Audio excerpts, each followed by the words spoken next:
All right, a little bit of stock talk. We've obviously made new highs. I think I made a video Tuesday, or I think it was Monday or Tuesday. But it still stands. Everything that I've said and imagined kind of developed still stands, personally, in my opinion. And a lot of that being, I've said it before, it's a product of time, not price. Now, this does kind of invalidate my initial attempt to short this to 613 into June, mainly just because that's a little bit of an extensive move. And although I do think that this can really aggressively start to get rolling, um, that is not necessarily the right play. I think that what happens here, we have a dark pool at 670 from the Tuesday pre-market session. That means that there's a sell or a buy order there, right? And it was placed off the exchange, and more than likely the draw is going to be into that range. A lot of these dark pool ghost wicks do get tapped. Now I'm not saying that it's going to, but when it aligns with the April expiration one, the all-time high rally being very like, and the thing about this rally is it's very low volume. When you take a weekly perspective, right, we have very diminishing volume. We have some of the lower volume days that we've had since like the holidays of last year, and it's very inconsistent and unstructured. And I think a lot of it is, similar to how VIX was very elevated. People were very bearish down here. We get the subsequent tape flip, and now we're going to have a lot of those late buyers trapped, and those shorts that try to short on the way up, kind of cascade this. It's this cascading effect where they inevitably buy back, and we have the flows pushing us higher. Like I said, into the expiration tomorrow. So I do think that 670 is going to be a target into May. I think this is kind of what happens. We see the expiration in the OPEX. We see a decline to 6,700. We see a potential. It depends on how it happens and when it happens, right? If this happens over the course of a couple weeks into May, I'm more than likely going to see a sweep of the gap, a lower high, and then we can trade to 659. Or this could potentially bleed to 659 in the May OPEX. Like it could happen, bleed into 659 in the May OPEX. We see a push to 6,900 ish, and then we see a subsequent like lower high put in for a trade down to the 630, 620 to 613 range.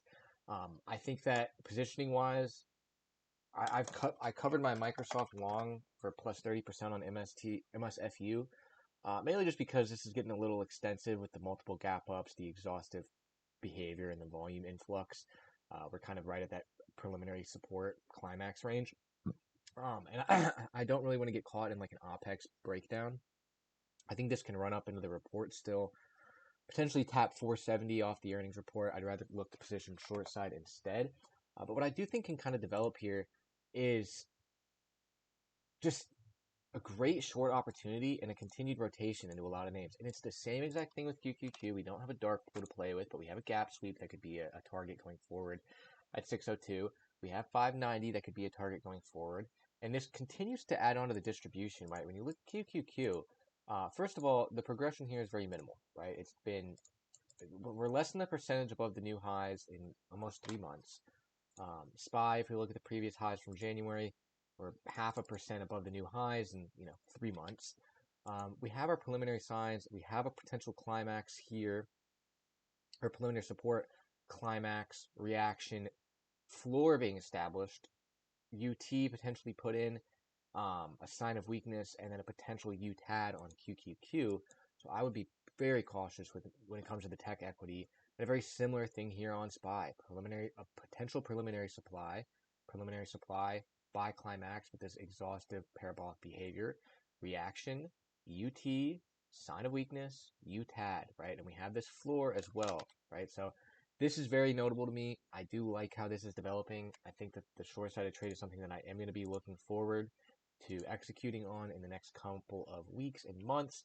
I had said before that the first little chunk of Q2 is going to more than likely be a reversion, and the second half, or the last 2/3 of Q2, is going to be a bear market, and not a bear market, but a decline, and that still stands, right?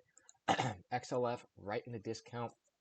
We have Schwab getting beat up off the report after failing that $100 psych level and kind of that lower high from the 10% decline that we saw a couple of months ago on Schwab, a very gross chart.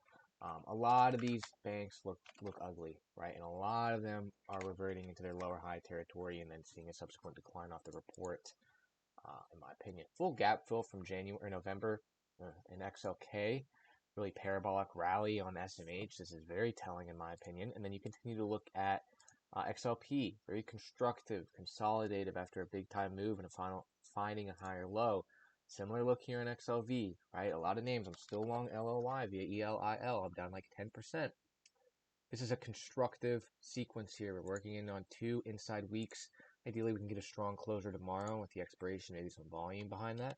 A lot of tech names just filling the gaps, seeing the reversion. Tesla is one that I kind of do like for a little bit of a pop, but I'll have to be a little bit, I'm not going to take a position on that.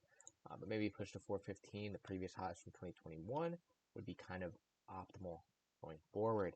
NVIDIA, big time seller yesterday with the volume 2 million on this single candle at high of day, right into the gap fills that we did tap off the report back here in after hours, but that's not a very, there's still a lot of liquidity and supply within that range, and we do find the inevitable drawback in these gaps. I don't mind this for a continued short side trade. This is almost like a distribution within a distribution within a distribution, right? Like this is a redistribution. It's beautiful in my opinion. Yeah, I cut Microsoft. I traded this for 30% via MSFT with 15% increase on the equity. Still like that for a little bit higher, but I'd rather focus my positioning short side soon. Pep with a nice move. 158 is kind of the line of the sand. There's definitely a commons trade within here, but I'm not going to buy commons for a 10% move. JD with a crisp continuation. MU, very distributive name, in my opinion, with a very high amount of volume at the new highs. IGV could potentially push a little bit higher. This is still like a 3 lower low with this aggressive kind of climactic behavior on Friday. Aggressive influx of volume. The highest volume we've seen on this ever, and it just keeps coming in underneath the August and the April lows. But I don't know. I think it'll probably happen pretty quick, off the Microsoft report, and that's going to kind of most likely be what sparks the decline, or be into the decline.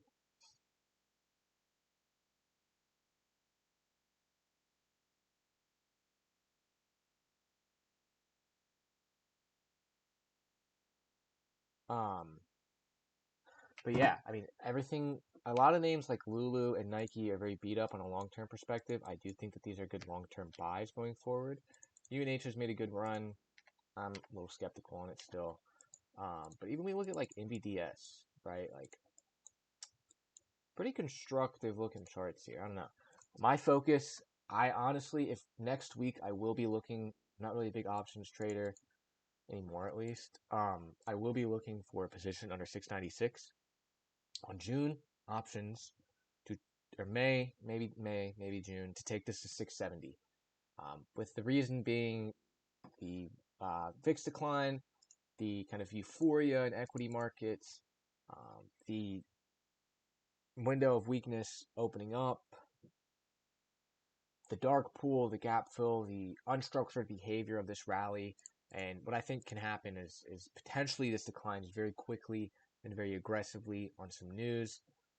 But the news isn't really random, right? I think a lot of these sellers are patiently waiting, and this is fueled by short covering, flows, and uninformed party, buying on a 10% dip for like a 12% rally. So pretty much it, man. I mean, I'm still bearish. I'm going to look to get short soon. But like I said, product of time, not price. Be patient. This has always been what I imagined. Obviously, I didn't think it would happen like this. This is very historic. I mean, we have how many gap? 1, 2, 3. Okay, no. Just not like a lot of gap ups in a row, yes, but historic sequence that I think is going to inevitably come crashing down when realism sets in.